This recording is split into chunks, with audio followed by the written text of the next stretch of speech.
Voilà le thème que nous allons développer. Que toute personne soit soumise aux autorités supérieures. Bien-aimé, à travers cet enseignement, nous allons comprendre de quelle autorité, bien-aimé frère Paul, parle. Est-ce que frère Paul parle de l'autorité telle que nous connaissons aujourd'hui, le gouvernement français, le gouvernement américain, le gouvernement congolais, angolais, que sais-je? Est-ce que l'autorité que Paul parle ici, c'est l'autorité que Macron a reçue? Est-ce que c'est l'autorité de Trump? Est-ce que c'est l'autorité de Poutine? Ou c'est l'autorité de Tshisekedi, je ne sais pas, de Jean Lawrence? De quelle autorité, bien-aimé frère Paul, dit ici que le peuple doit se soumettre?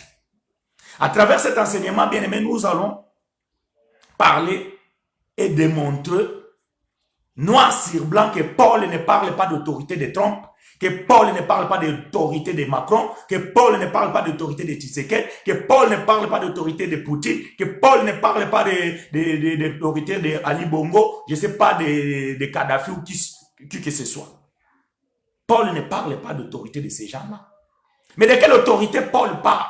Mais pourquoi le système religieux ont une confusion dans leur tête et dans leurs enseignements de ne pas comprendre de quelle autorité bien-aimé frère Paul parle? Parce que leurs yeux est voilé. Lorsque le voile existe encore, donc nous comprenons que les yeux ne peuvent pas voir. Les yeux sont limités. Donc, il faut que le voile soit ôté pour que l'œil puisse voir ce qui se cache derrière le voile. Et peut-être pour certains d'entre vous, nous allons faire tomber le voile ce matin. Vraiment que Dieu vous soit favorable. Soyez les bienvenus à l'école de la grâce de Dieu. Ce matin, nous allons être académiques. Ça veut dire que nous allons parler comme à l'école. Avant que je puisse lire Romains chapitre 13, verset 1 jusqu'à 10, qui est le texte fondamental de notre enseignement, où se trouve cette parole dont Paul dit d'obéir aux autorités. Avant que je lise ça, vous pouvez l'écrire, mes frères, mes sœurs. Romains chapitre 13, verset 1 à 10. Écrivez cela. Mais avant que je lise cela, je vais aller prendre 2 ou 3 préceptes pour pouvoir asseoir la pensée et la compréhension de ces choses. Vraiment que Dieu vous soit favorable. Je ne vois pas Mardoché. Écris-moi ces choses, s'il te plaît. Aide-moi, mon frère. Ou Alberto, ou la sœur Mireille, ou n'importe qui. Romains chapitre 13, verset 1 à 10. Que Dieu te bénisse, ma belle. Donc, je disais ceci, avant que je lise Romains chapitre 13, je vais prendre quelques préceptes pour vous faire comprendre comment comprendre ces choses. Lisons Ésaïe chapitre 28, verset 9 à verset 10. Ésaïe chapitre 28, verset 9 à 10. Ah, je vais enlever le son parce que ça, les gens ils vont m'embêter là-dessus. Ok. Voilà, c'est bon. Je lis la parole de Dieu dans le livre des prophètes Ésaïe, chapitre 28, verset 9 à verset 10. La Bible dit ceci. À qui va-t-on enseigner la sagesse?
C'est ce qu'il fait dans toutes les lettres, où il parle de ces choses. De quelles choses?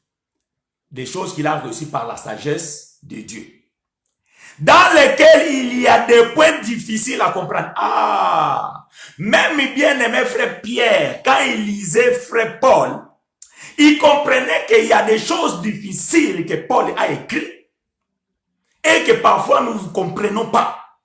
Donc Pierre qui était apôtre de Jésus, Pierre que Jésus avait confié la clé de l'église, Pierre qui était, selon la religion catholique, le premier pape, il reconnaît que ce que bien-aimé frère Paul écrit, il y a des choses difficiles et compliquées à comprendre. Écoutez la suite. Dont les personnes ignorantes et mal affermies tordent l'essence. Ah! Donc Paul dit que quand les gens lisent, plutôt Pierre dit quand les gens lisent les propos de frère Paul, si ces gens-là sont ignorantes et mal affermis, ils font quoi? Ils tordent l'essence de ces choses. Et je finis en disant, comme celui des autres écritures, pour leur propre ruine. Ces gens-là, ils ne tordent pas que les écritures de Paul, mais aussi les écritures d'autres frères aussi. Et cela, c'est pour leur ruine. Donc, ça veut dire qu'ils vont se perdre. Alléluia. Donc, à partir de ces textes de frère Pierre, nous comprenons que quand on lit ce que frère Paul a écrit, il faut aussi que tu sois doté de la sagesse. Il faut aussi que le Saint-Esprit soit avec toi. Il faut aussi que tu sois intelligent. Sinon, tu ne pourras pas expliquer ce que Paul écrit. Parce que Paul a écrit des choses qui sont difficiles à comprendre et les gens ignorants, mal affermis, ils ont la faculté de tordre les sens. Quand ils ne comprennent pas ce que Paul a dit, alors ils interprètent à leur façon. Or, la Bible s'interprète elle-même. C'est ce que nous allons voir.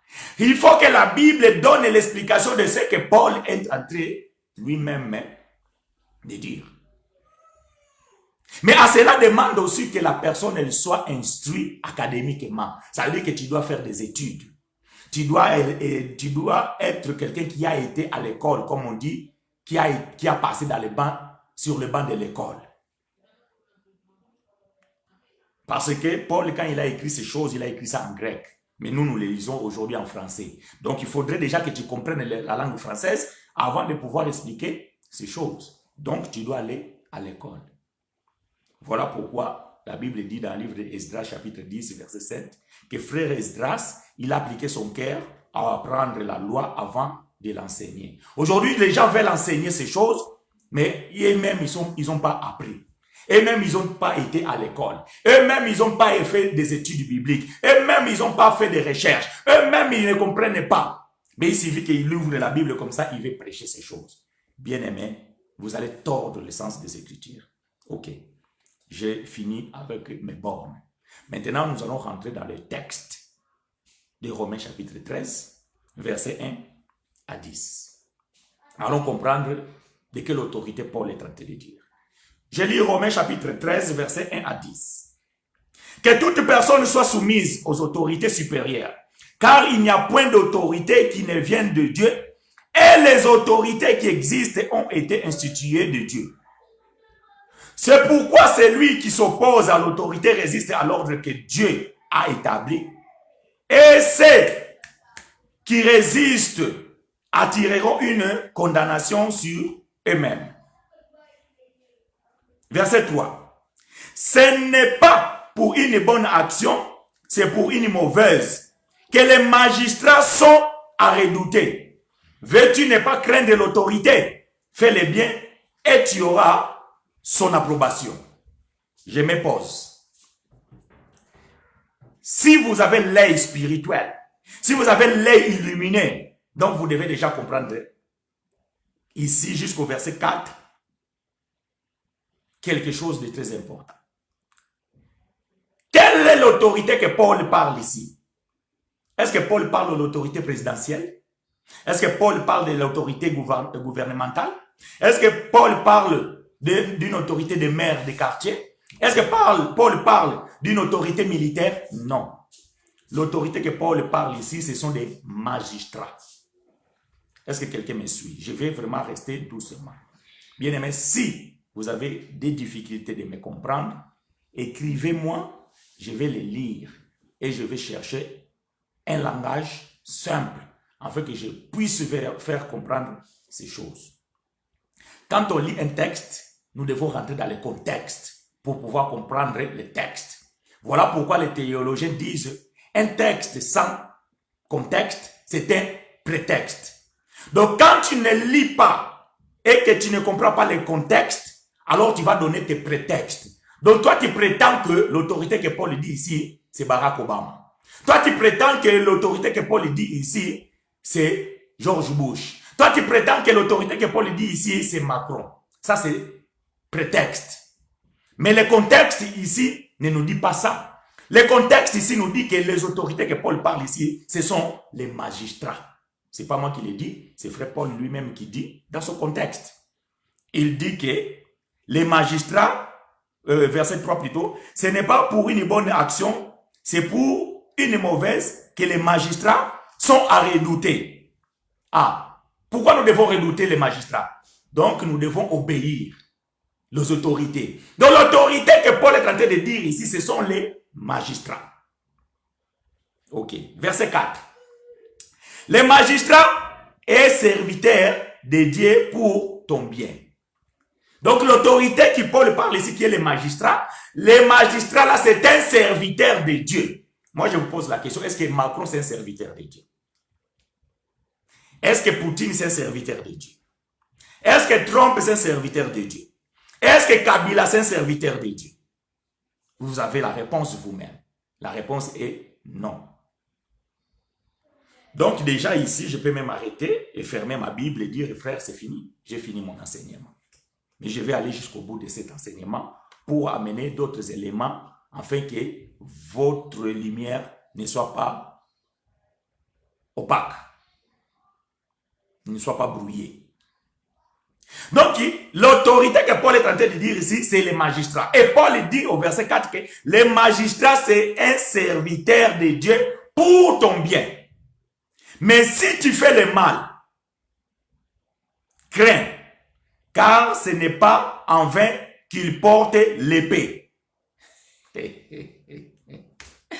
Donc le magistrat, il a l'épée entre ses mains. Est-ce que l'épée c'est pourquoi? C'est pour couper ta tête? Est-ce que c'est pour couper ton bras parce que tu as volé? Est-ce que c'est pour couper ton oreille parce que tu n'as pas écouté? Est-ce que c'est pour te crever les yeux parce que tu n'arrêtes pas de voir des bêtises? C'est quoi l'épée? Allez demander frère Mardoché, il va vous dire c'est quoi l'épée. Éphésiens chapitre 6, je pense que le verset, je ne sais pas, 15 ou... Mardoché cherche ça, écrit ça là-dessus. L'épée c'est la parole de Dieu. L'épée c'est le Saint-Esprit. Voilà. Donc les magistrats, c'est pas pour en vain qu'ils portent l'épée. Étant serviteurs de Dieu pour exercer la vengeance et punir celui qui fait le mal. Ah!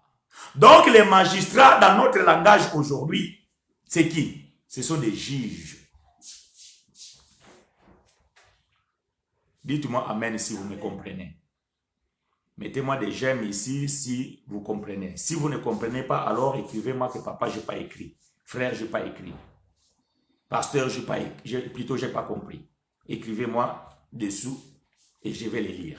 Et si vous m'avez compris, alors mettez-moi des amens et des j'aime. Donc les magistrats, ce sont des juges aujourd'hui. Ce que nous appelons juges. C'est ça les magistrats. Et quand on parle de la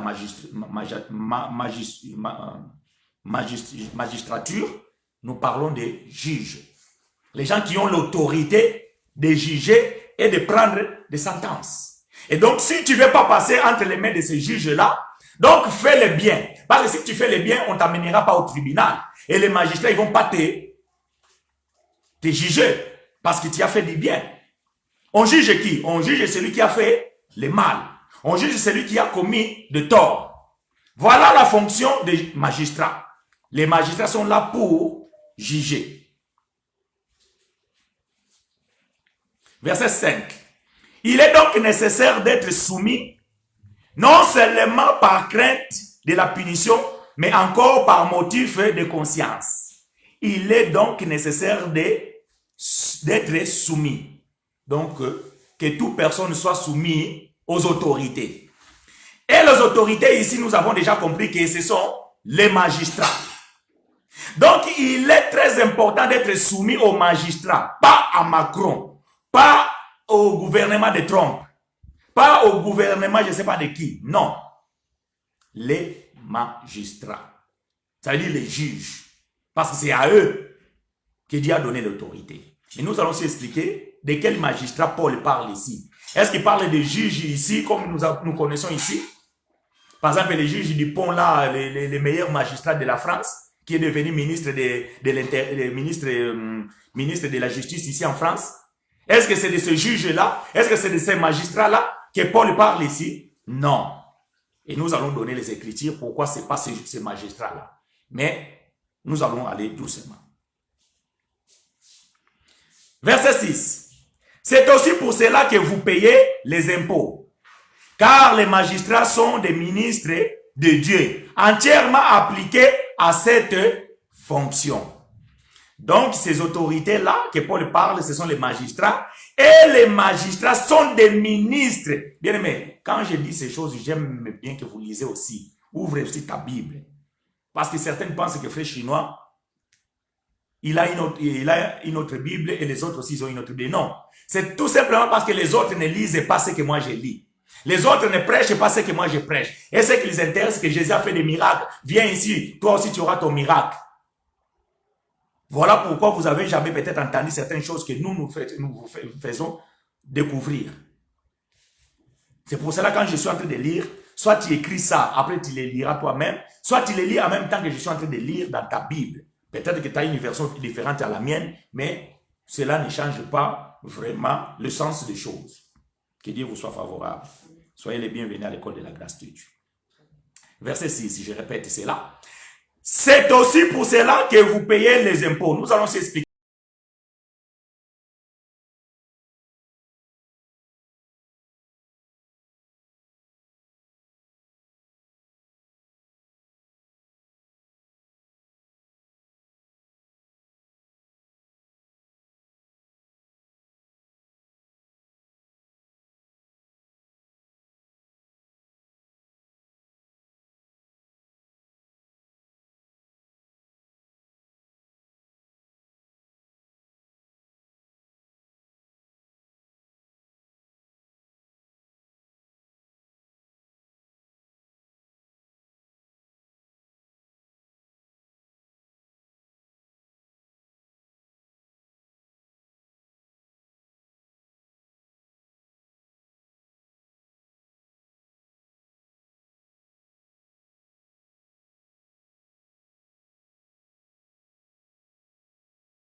contexte du texte, donc vous allez donner des prétextes.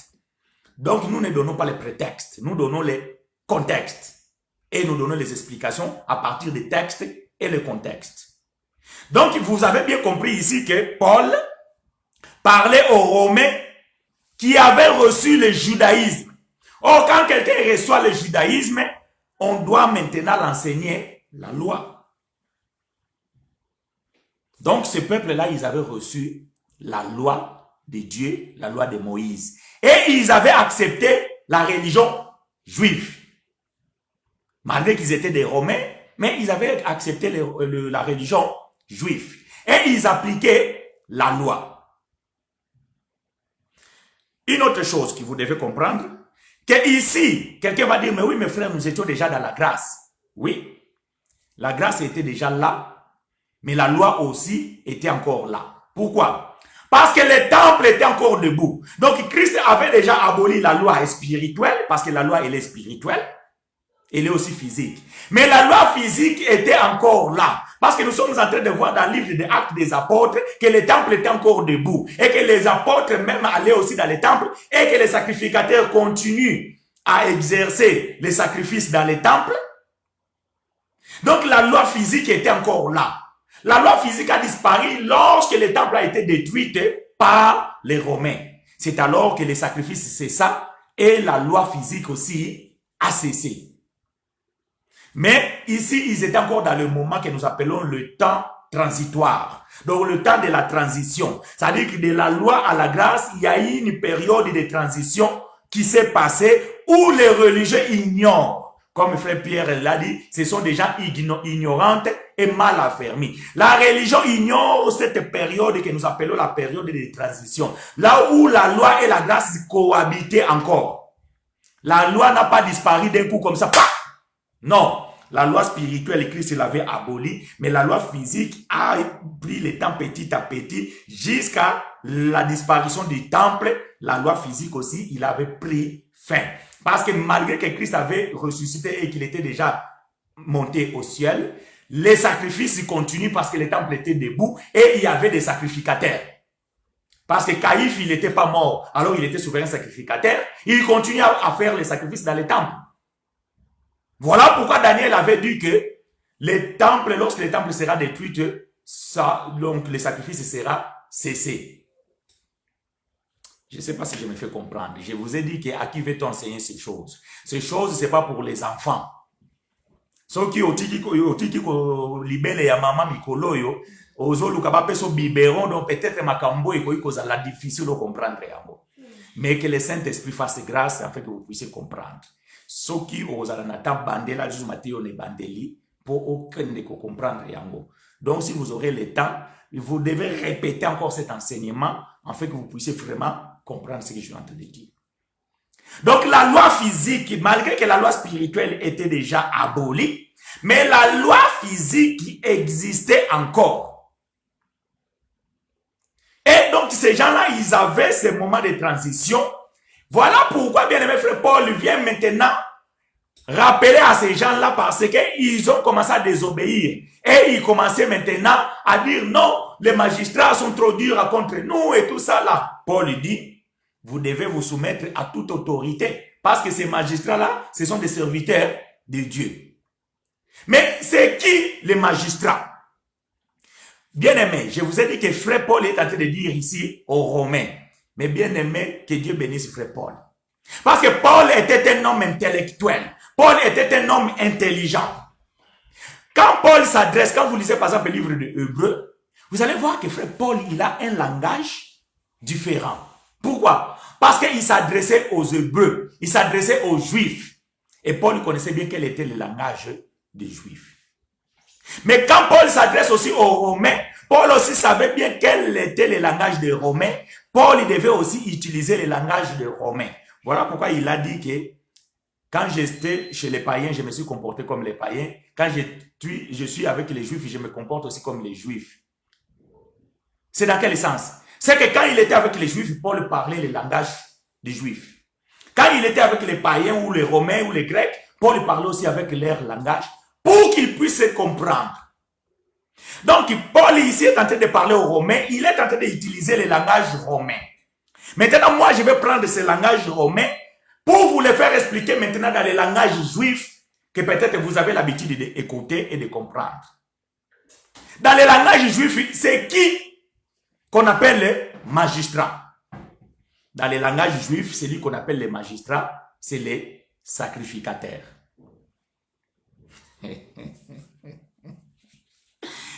Oh, mes frères, pourquoi tu dis ça?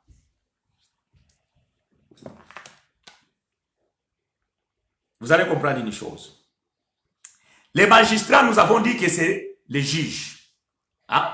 C'est celui qui juge. On est bien d'accord? Les magistrats, c'est un juge. Mais le magistrat, c'est un langage romain. Mais dans le langage juif, ces magistrats, on l'appelait sacrificataires. Pourquoi? Parce que c'est les sacrificataires que Dieu avait confié la loi. Et c'est à partir de cette loi que les sacrificataires portaient des jugements. Alors, dans l'Ancienne Alliance, pour expliquer bien ces choses, Deutéronome chapitre 17. Bienvenue à l'école de la grâce de Dieu. Je vous ai dit qu'aujourd'hui, nous allons marcher académiquement. Deutéronome chapitre 17, versets 8 à 11. Deutéronome chapitre 17, versets 8 à 11. Vous pouvez tout simplement marquer 2UT point. Après, vous mettez les chiffres parce que c'est parfois trop long. Deutéronome chapitre 17, verset 8 à 11. Je lis la parole de Dieu. Si une cause relative à un meurtre, à un différend, à une blessure, te paraît trop difficile à juger et fournir matière à contestation dans tes portes, tu te lèveras et tu monteras au lieu que l'Éternel ton Dieu choisira. Tu iras vers les sacrificataires, les Lévites, et vers celui qui remplira alors les fonctions des juges. Tu les consulteras et ils te feront connaître la sentence. Tu te conformeras à ce qu'ils te diront dans le lieu que choisira l'Éternel et tu auras soin d'agir d'après tout ce qu'ils t'enseigneront. Tu te conformeras à la loi qu'ils t'enseigneront et à la sentence qu'ils t'auront prononcée. Tu te détourneras de ce qu'ils te diront, ni à droite, ni à gauche. Que Dieu vous bénisse. Personne n'a écrit cela? Deutéronome chapitre 17, verset 8 à 11. Ah, que Dieu te bénisse, Mardoche. Donc, ici, nous comprenons que c'est les sacrificataires, les Lévites, que Dieu avait donné le pouvoir de pouvoir juger et de donner des sentences. Et ces sacrificataires-là, dans le langage romain, on les appelle les magistrats. C'est eux qui étaient des serviteurs. Donc, c'est les serviteurs de Dieu, les ministres de Dieu. C'est les sacrificateurs qui étaient des ministres de Dieu. Quand Dieu avait appelé Moïse, a dit, appelle Aaron et ses 4 fils, ils étaient 5. Et il les avait donné la responsabilité de la sacrificature. Que nous appelons aujourd'hui les 5 ministères. Les ministres de Dieu. Donc c'est les sacrificateurs qui étaient les serviteurs de Dieu, les ministres de Dieu, que Dieu avait donné la loi et qu'à partir de cette loi-là, il donnait les sentences. Donc, allons chercher le deuxième témoin. Malachie chapitre 2, verset 7. Lisons le deuxième témoin.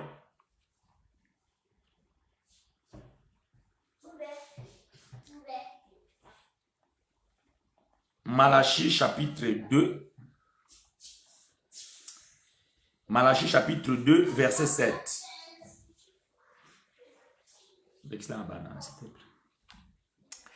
Malachie chapitre 2, verset 7. Je lis la parole de Dieu. Car les lèvres du sacrificateur doivent garder la science. Et c'est à sa bouche qu'on demande la loi, parce qu'il est un envoyé de l'Éternel des armées. Donc on allait chercher la loi dans la bouche du sacrificateur. Parce que c'est lui que Dieu avait envoyé afin de prendre des sentences, afin de juger des choses.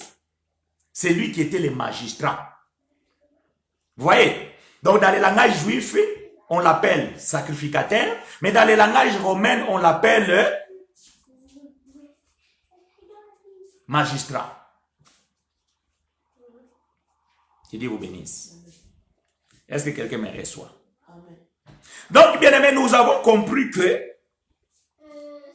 les magistrats ici, ceux qui avaient reçu l'autorité, ce sont en fait des sacrificateurs.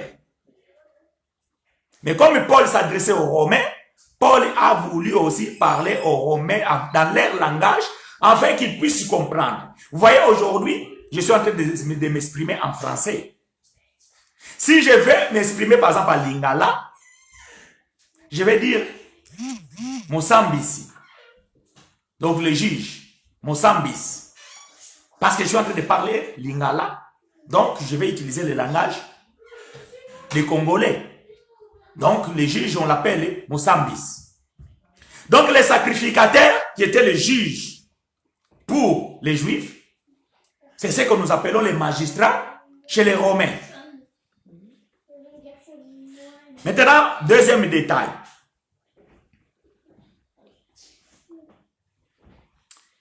Il se trouve dans le verset 6. Paul dit, c'est aussi pour cela que vous payez les impôts, car les magistrats sont des ministres de Dieu entièrement appliqués à cette fonction. Or, l'impôt ici, c'est le langage romain. Mais dans le langage juif, l'impôt, c'est ce que nous appelons la dîme. Or, la dîme était pour les sacrificateurs, pour les Lévites. Pourquoi? Parce que Dieu avait dit que les Lévites, c'est le tribut que Dieu avait privé, qu'ils n'avaient pas de terre. Parce qu'ils étaient des fonctionnaires de Dieu, dédiés au service des temples, ou bien de la tente de l'assignation, avant que les temples soient construits.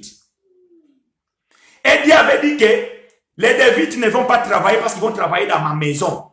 Mais pour qu'ils soient nourris, ils seront nourris par leurs frères. Voilà pourquoi il avait dit que vous allez amener vos dîmes à l'église pour que les Lévites puissent avoir de quoi manger.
l'esprit qui était en Paul, c'est l'esprit qui est en moi.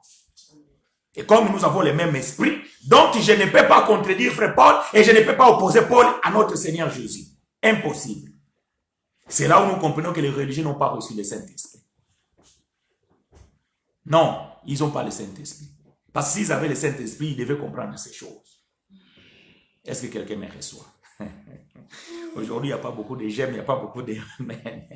Je vous comprends, mes frères. Ces choses ne sont pas des choses faciles.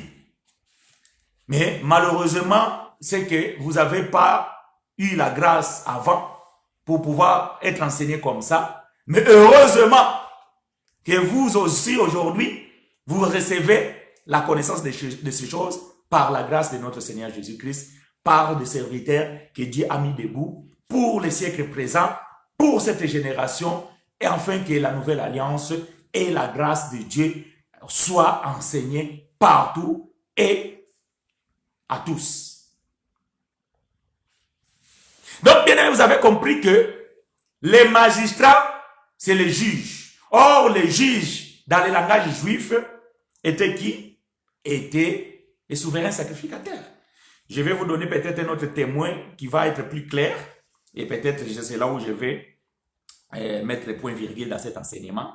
Allons visiter frère Matthieu, livre historique de frère Matthieu au chapitre 26. Livre historique de frère Matthieu, chapitre 26. Nous allons lire des versets 57 jusqu'au 65. Bien aimé, ce n'est pas trop long parce que ce sont des petits versets, mais ça fait que il y a peut-être 10 lignes. Matthieu chapitre 26, du verset 57 au 65. Matthieu, livre historique des bien-aimés frères Matthieu, au chapitre 26, du verset 57 jusqu'au verset 65. Matthieu chapitre 26, verset 57 à 65, je lis la parole de Dieu. Ceux qui avaient saisi Jésus l'amenèrent chez les souverains sacrificateurs, Caïphe, où les scribes et les anciens étaient ensemblés. Pierre les suivit de loin jusqu'à la cour du souverain sacrificateur. Il y rentra et s'assit avec les serviteurs pour voir comment cela finirait. Les principaux sacrificateurs et tous les Sahédrins cherchaient quelques faux témoignages contre Jésus, suffisants pour les faire mourir. Mais ils n'en trouvèrent point. Quoique plusieurs faux témoins se fissent présenter, enfin, il vint d'eux qui dirent, celui-ci a dit, je puis détruire les temples de Dieu et les rebâtir en 3 jours. Le souverain sacrificateur se leva et lui dit, ne réponds-tu rien? Qu'est-ce que ces hommes déposent contre toi? Jésus garda le silence et le souverain sacrificateur prenant la parole lui dit, je t'adjure par le Dieu vivant de nous dire si tu es le Christ, le Fils de Dieu. Jésus il lui répondit, tu as dit. De plus, je vous le déclare, vous verrez désormais le Fils de l'homme assis à la droite de la puissance de Dieu et venant sur le nuée du ciel. Alors le souverain sacrificateur déchira ses vêtements, disant, il a blasphémé. Qu'avons-nous encore besoin de témoins? Voici, vous venez d'entendre son blasphème. Point. Je m'arrête là. Donc ici, bien aimé, quand ils ont saisi Jésus, on l'a mené au jugement, au magistrat. Ils l'ont amené dans le tribunal. Mais dans le tribunal qui était, puisque comme Jésus était juif, son cas devait être traité aux juifs. Remarquez si vous lisez ce reçu dans le livre de Jean. Jean est en train d'expliquer, on a mené Jésus chez Pilate. Or, Pilate était un Romain. Il ne pouvait pas juger un juif. Pilate ne pouvait pas juger un juif. Pilate, il a dit, non, puisque cet homme, il est juif, vous devez l'amener chez Caïphe. Parce que c'est Caïphe qui est le juge des juifs. Oh, Caïphe était souverain sacrificateur. Donc, vous êtes en train de comprendre que Paul est en train de parler des magistrats. Et les magistrats, je vous ai dit que ce sont des sacrificateurs. Oh, bien aimé frère, Caïphe était le souverain sacrificateur à cette époque-là. Oh, on l'amène maintenant Jésus dans le jugement. Donc, les gens, ils ont commencé à témoigner, des faux témoignages, des vrais témoignages, tout ça là. Ils sont venus, ils ont dit que non, nous avons vu ceci, tout ça là. Ah, il dit, mais non, ça c'est faux témoignage. Et il y a eu deux hommes qui sont venus. Les gens, ils ont dit, ah, ces gens, ils sont en train de témoigner contre Jésus, c'est des faux témoignages. Non, ces gens, ils ont dit la vérité. Parce que Jésus l'avait dit dans le livre de Jean, chapitre 2, détruisez-moi ce temple et je les rebâtirai dans 3 jours. Donc, ces gens-là, ils avaient fait un bon témoignage. Donc, quand Caïphe a entendu toutes ces accusations, étant maintenant juge, il devait prendre maintenant sa tence. Il a demandé à Jésus, ne dis-tu rien face à toutes ces accusations? Jésus garda silence. Vous savez, quand on vous arrête, on vous dit quoi? Gardez silence parce que tout ce que vous allez dire, ça peut se tourner contre vous au tribunal. Vous savez ce terme, non? C'est un terme judiciaire. Quand les policiers, la police judiciaire vient par exemple, arrêter quelqu'un, quand la personne commence à parler, on lui dit, gardez votre silence, parce que tout ce que vous allez dire ici, ça peut tourner contre vous dans le jugement. Et Jésus garda silence devant le jugement de Caïphe. Mais quand Caïphe a entendu ce que ces gens-là, ils ont dit, ils posèrent maintenant encore la question à Jésus. Mais dis-nous si vraiment es-tu le Fils de Dieu? Jésus dit, toi-même, tu viens de le dire. Donc Jésus a confirmé que Caïphe, tu as confirmé que moi, je suis Fils de Dieu. Et de plus, Jésus dit que vous verrez maintenant la gloire de Dieu descendre sur son Fils et vous allez voir comment le Fils va être monté au ciel. Ah, blasphème. Ça, c'était le blasphème. Parce que le souverain sacrificateur, il a dit, c'est pas possible. Cet homme, il est en train de prétendre qu'il est le Fils de Dieu. Alors que moi, Dieu m'a donné le pouvoir. Dieu m'a donné l'autorité.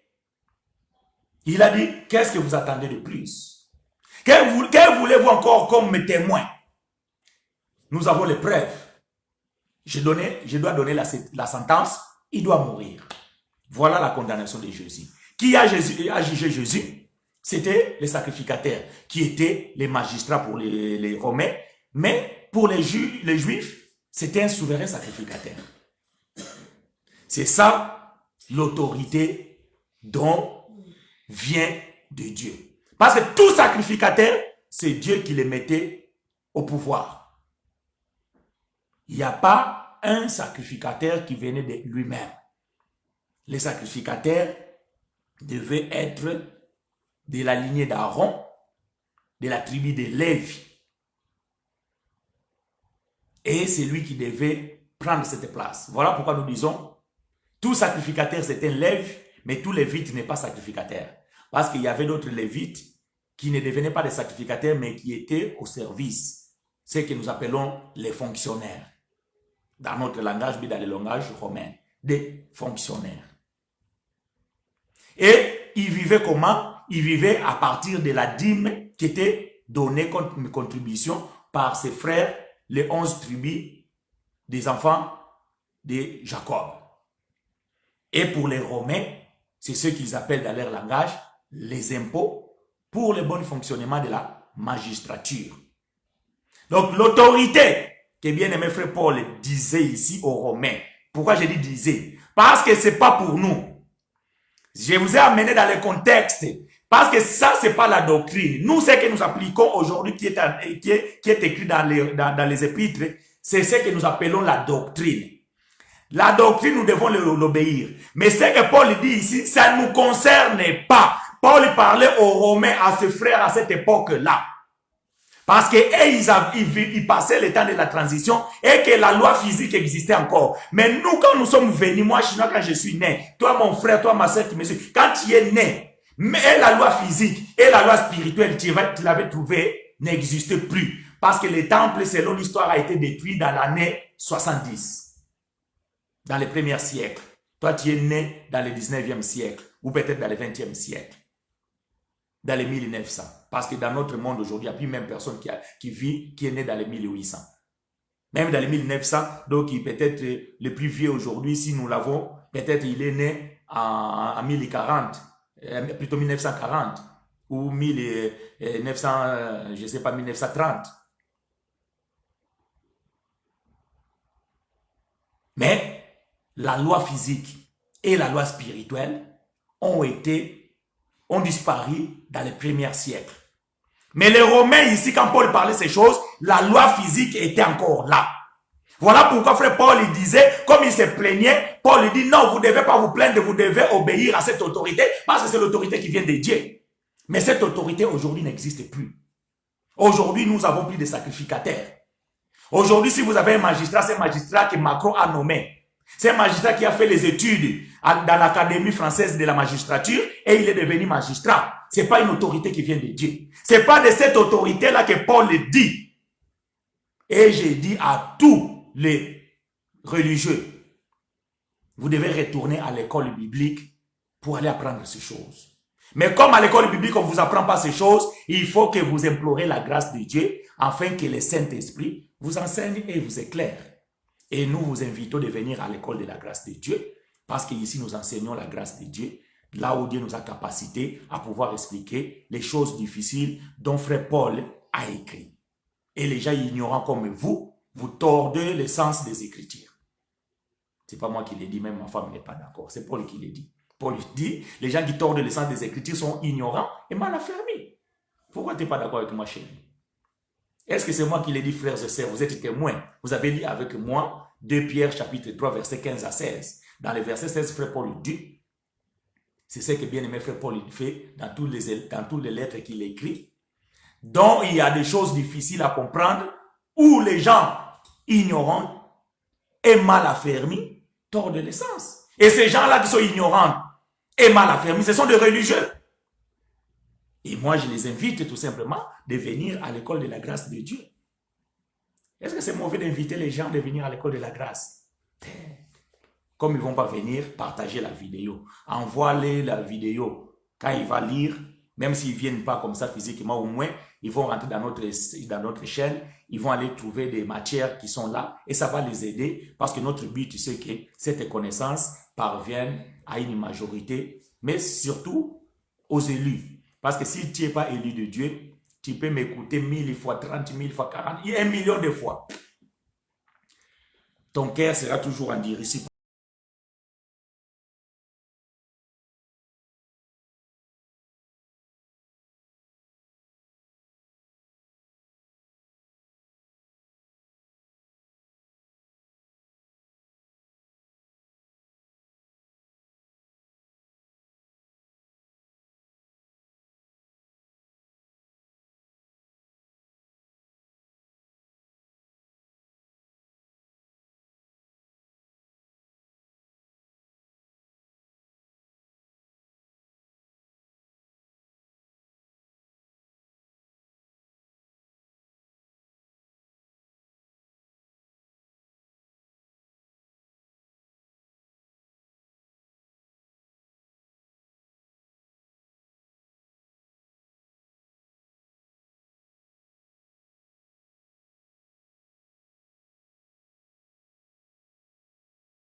C'était une période transitoire. Et Paul voulait faire comprendre à ces gens-là que cette loi-là, en effet, il est en train de se perdre. Je vais lire avec toi un verset dans le Romains 13 là, pour te faire comprendre le but de Paul, l'objectif de Paul. Quand Paul prêchait la grâce, Paul était tellement un homme intelligent. Il savait que ces gens-là, ils étaient aussi des opposants. Paul ne pouvait pas les enfoncer directement, sinon ça pouvait être catastrophique. Écoutez comment Paul est en train d'expliquer la grâce. Romains chapitre 13. Verset 8. Ne devez rien à personne, si ce n'est de vous aimer les uns les autres, car celui qui aime les autres accomplit la loi. En effet, les commandements, tu ne commettras point d'adultère, tu ne tueras point, tu ne roberas point, tu ne convoiteras point. Et ceux qui peuvent encore y avoir se résument dans cette parole. Tu aimeras ton prochain comme toi-même. L'amour ne fait point de mal au prochain. 2 points. Paul fait la conclusion. L'amour est donc l'accomplissement de la loi. Le mot donc ici en français conclut. L'amour est donc l'accomplissement de la loi. Donc si ces gens-là, ils avaient l'amour, ils ne seraient même pas condamnés. Parce que le magistrat va te condamner en quoi? C'est pour ça que Paul dit quelque part que si tu ne veux pas avoir le problème avec ces gens-là, pratique le bien, ne pratique pas le mal. Quelqu'un qui a l'amour ne peut pas pratiquer le mal et il n'aura pas le problème avec les magistrats. Mais Paul ne recommandait pas à ces gens-là d'obéir à la loi. Paul vient résumer que toute la loi se résume à un seul commandement, l'amour. Voilà la grâce de Dieu. La seule loi que nous avons dans la grâce, la loi ce que nous appelons la loi de la foi, c'est l'amour. Et si tu prends l'amour, l'amour pratique englobe toutes les lois de Moïse. Ne commets pas l'adultère, ne vole pas, ne tue pas, ne fais pas ceci, ne fais pas ça. Donc, toute la loi s'est englobée dans l'amour. Si tu as l'amour, tu accomplis toute la loi. Donc, Paul ne recommandait pas. C'est pour ça que j'essaie de vous dire que ce n'est pas une doctrine. Si c'était une doctrine, nous devons aussi l'appliquer aujourd'hui pour nous. Mais comme ce n'était pas une doctrine parce que les sacrificateurs, les magistrats, tout ça là, donc la loi physique et spirituelle n'existe plus. Donc nous maintenant, nous sommes dans de sacrificature magistrale, ou plutôt royale, de notre Seigneur Jésus-Christ. Ce n'est pas la sacrificature aronique. Non, c'est le sacrificature de Jésus par le moyen de Melchisédek. Et la seule loi, qui est la loi de la foi, que nous appelons la loi de la foi que nous avons, c'est l'amour. Donc, l'amour, c'est l'accomplissement de la loi. J'espère que je t'ai fait comprendre. Et si tu as encore des doutes, appelle-moi après et nous allons parler de ces choses. Pedro, allons voir ce que frère Paul a dit à Tite dans son épître, Tite 3:1. Ici, Paul recommande à Tite d'organiser l'église de Crète.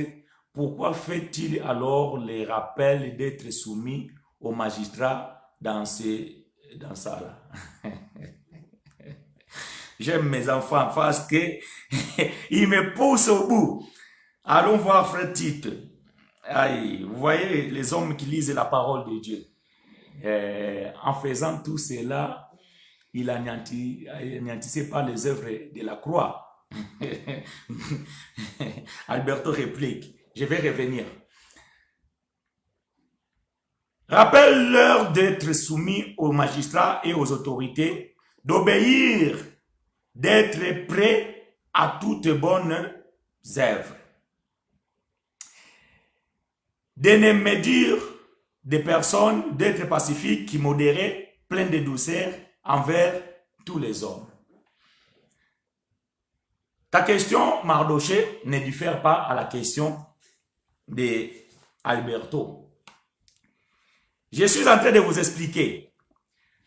Tout ce que nous lisons, toutes les écritures que nous lisons là, ont été écrites avant l'année 70.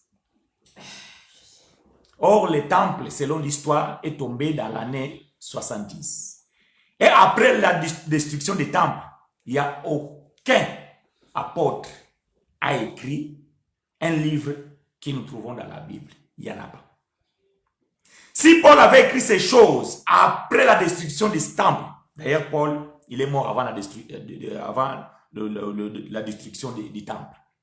Si Paul avait écrit ces choses après la disparition du temple, Paul allait écrire autrement. Mais Paul, quand il écrit ici, à Tite, la loi physique exerçait encore le pouvoir. Mais, je vais rentrer dans d'autres contextes.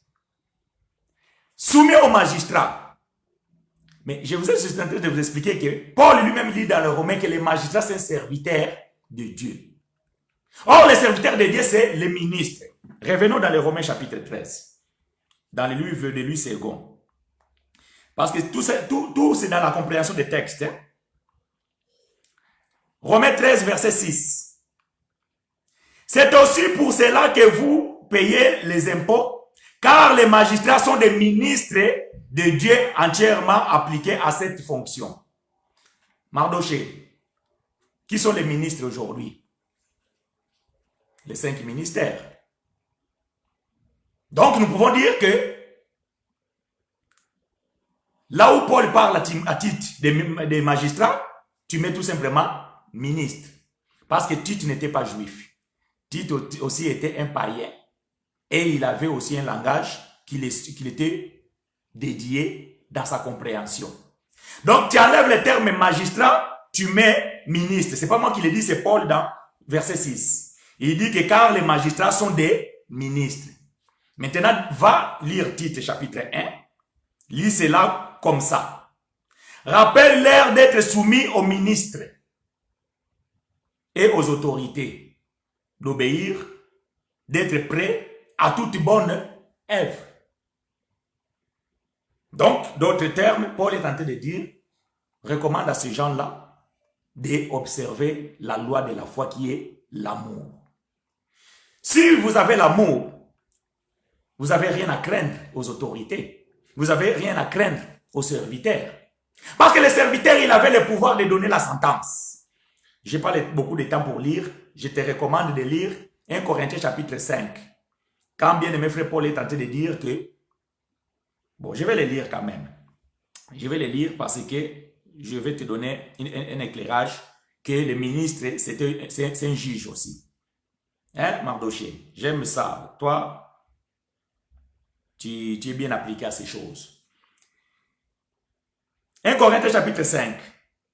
Bon, je vais chercher le verset directement parce que c'est un peu loin.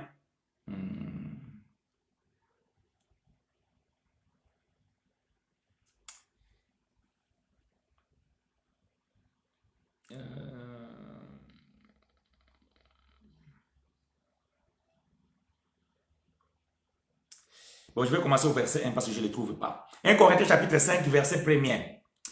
Qu'on attend dire généralement qu'il y a parmi vous des impudicités et une impudicité telle qu'elle se ne rencontre pas même chez les païens. C'est au point que l'un de vous a la femme de son père. Et vous faites enfler d'orgueil et vous êtes plutôt enflé d'orgueil et vous n'avez pas été plutôt dans l'affliction afin que celui qui a commis cet acte fût ôté au milieu de vous. Pour moi, c'est Paul qui parlait, pour moi, absent de corps, mais présent d'esprit, j'ai déjà jugé. Paul, il était qui? Un magistrat. Paul, il était qui? Un ministre. Il a fait quoi? Il a déjà jugé. Ici, c'est pas les juges du monde, les juges, oh, les juges là, je sais pas, non.